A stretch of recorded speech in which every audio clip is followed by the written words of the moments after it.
Debbie McGee, 64, and her late husband Paul Daniels shared their home in Henley-on-Thames, Oxon. However, now the home is in jeopardy as it was bombarded by floods when a nearby river broke its banks. According to the Mirror, Debbie's home is currently valued at £3 million, but it is not the first time it has been at risk of sinking.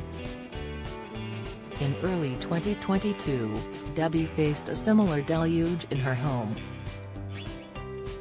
Currently across the UK, other public figures are raising awareness of the flooding as it affects their own properties too.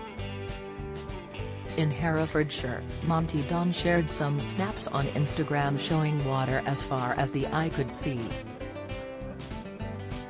His home flooded as the county was given 6 flood warnings earlier this month.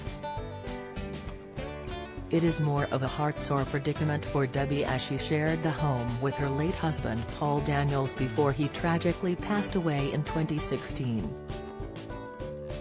The magician had been diagnosed with an incurable brain tumor and died at the age of 77. Debbie, who was 56 when her husband passed, first met Paul in 1979 at the Britannia Pier Theatre.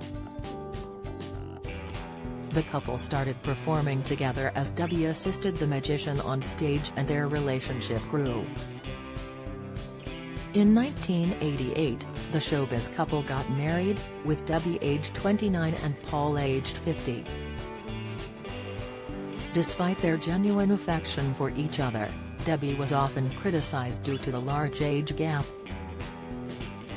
The public figure has continuously worked against this misconception, and speaking to Loose Women star Kay Adams last year ultimately declared, "Chemistry is chemistry. Don't miss," she recalled being whisked away by Paul's romantic gestures throughout their relationship. Debbie shared on Kay's How to Be 60 podcast, "Other men hated him because he did all sorts of things which were just so wonderful. He said I wish I'd never married you and then we could do it again." Speaking to another Loose Women star, Colleen Nolan, Debbie revealed that being in the public eye had actually helped her grieve her husband's death.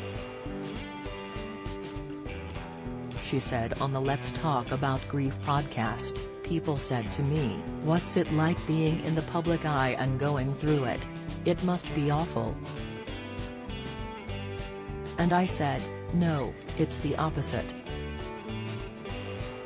When you're somebody who nobody knows, you walk around with your grief inside and they don't know why you're being grumpy or sad. But when you're in the public eye, they know what you're going through."